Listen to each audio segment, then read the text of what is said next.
चतुरदास जी नाम के महापुरुष थे जो अपने गुरुदेव की सेवा में रहते थे। इनका नाम बाद में खोजी जी पड़ा। जब उनके गुरुदेव लघु शंका यानी पेशाब करने जाते थे तो वे बाहर पानी के लिए खड़े रहते। एक दिन वे जल के लिए खड़े थे। पास ही एक पीपल का पेड़ था और वायु के कारण उसके पत्ते और बीज नीचे जमीन पर गिर गए थे। उनके गुरुदेव लघु शंका करके वापस आए और हंसने लगे। उन्होंने अपने गुरुदेव के हाथ धुलाते हुए उनकी हंसी का कारण पूछा। उनके गुरुदेव ने कहा, तुम कैसे शिष्य हो? मेरी सेवा में रहते हो और मेरी हंसी का कारण नहीं जान पाए।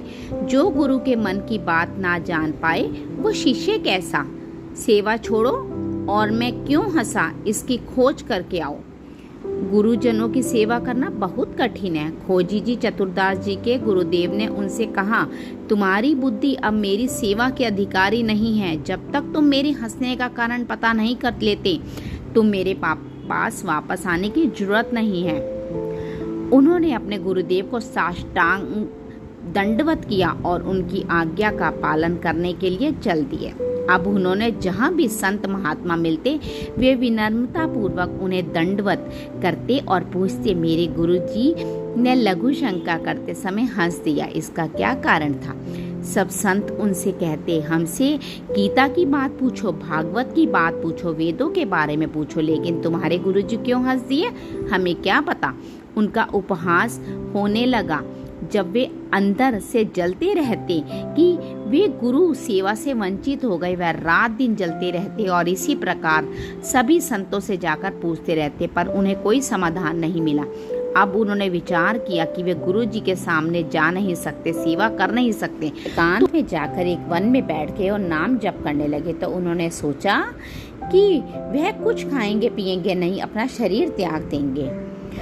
कुछ दिन तक उन्होंने कुछ नहीं खाया पिया। इसके बाद उनके सामने कबीर दास जी प्रकट हुए। जब कोई सच्ची भावना से भगवान का भजन करता है तो भगवान अपने दिव्य पार्षदों को उसके पास भेज देते हैं। कबीर दास जी ने उनके प्रश्न का उत्तर देते हुए कहा, जब तुम्हारे गुरुजी लघु शंका कर रहे थे तो उनकी लघु शंका में पीपल का एक बीज बह रहा था। बीज को लघु शंका में बहते हुए देखकर गुरुजी विचार करने लगे कि इस बीज में पीपल का पूरा वृक्ष छुपा हुआ है। जब यह बीज पीपल में था तो कितना वंदनीय और सुवस्थित था, लेकिन जब यह पीपल से अलग हुआ और तो लघु शंका में बह गया। कबीर दास जी ने उन्हें समझाया, इसका मतलब है कि पीपल का वृक्ष साक्षात ब्रह्म है और उसका अंश जीव है। जीव अब जब अविद्या के कारण ब्रह्मा से अलग हो जाता है तो आसक्त होकर मलपुत्र के द्वारों में बह जाता है। अगर वह ब्रह्मा से जुड़ा रहे तो वह परब्रह्म और पूजनीय हो जाता है।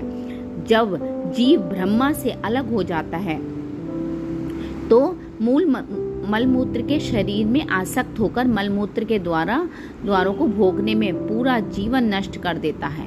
जीव जब प्रभु से विमुख हो जाता है तो उसकी यही दुर्गति होती है। जैसे पीपल के वृक्ष से यह बीज जब अलग हो गया तो लघु शंका के प्रभाव में बह गया, वरना उसमें एक महान वृक्ष छुपा हुआ था। ऐसे ही जीव जब भगवान से विमुख हो जाता है तो वह मलमूत्र के द्वारों के सुख में बहने लगता है। खोजी जी ने कहा, अरे गुरु जी के हंसने का इतना गूढ़ रहस्य था। अब खोजी जी का संशय मिट गया।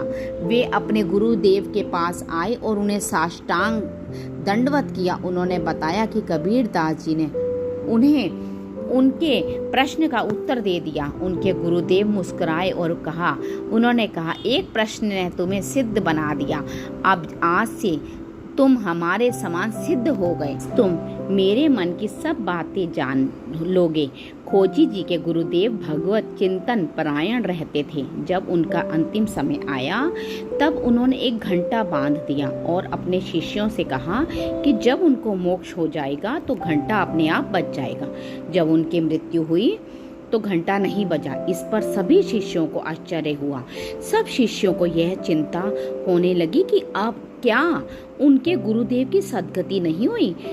खोजी जी उस समय भ्रमण कर गए हुए थे। जब वे वापस आए तो उन्होंने सब शिष्यों को उदास देखा। उन्होंने खोजी जी को सब कुछ बताया। खोजी जी ने उनसे पूछा, गुरुदेव का शरीर कहाँ छूटा? सबने उन्हें बताया कि उनके गुरुदेव का शरीर आम के पेड़ के नीचे छूटा। खोजी जी वहां गए और ठीक उसी स्थान पर लेट गए। उन्होंने पूरा ऊपर देखा तो वहां एक पका हुआ आम था। उन्होंने उस आम को तोड़ा और जैसे ही आम को चीरा तो उसमें से एक कीड़ा निकला और उसकी तुरंत मृत्यु हो गई। कीड़े की तुरंत मृत्यु हो गई और तब घंटा बज गया। उन्होंने सबको बताया कि गुरुदेव ने अंतिम समय में पका हुआ आम देखा और मृत्यु के समय उनका मन पके हुए आम में फंस गया और उन्होंने एक कीड़े का जन्म लेना पड़ा उन्हें, क्योंकि उनका मन उसी के अंदर, आम के अंदर था। वो तो आम के अंदर ही कीड़े के रूप में हो गए। उन्होंने इसका और एक अर्थ बताया कि उनका मन आम में जरूर गया, लेकिन उन्होंने उस आम को भगवान का भोग लगाने का सोचा और यही सोचते सोचते उनके प्राण निकल गए। अब उनकी इच्छा पूरी करने के लिए भगवान उस कीट के अंदर परमात्मा के रूप में वह आम खाने आ गए। जब उस कीड़े की मृत्यु हुई तब परमात्मा रूपी प्रभु उसके शरीर से निकले और खोजी जी के गुरु से मिले और घंटा बज गया। मन बड़ा चंचल है। जिसका लक्ष्य भगवत प्राप्ति हो उसे ध्यान रखना होगा कि अंतिम समय तक मन कहीं फंस ना जाए। जिसका स्वभाव बन गया है हर वस्तु हर स्थान अपने प्रभु को ही देखता है, उसकी दुर्गति नहीं हो सकती।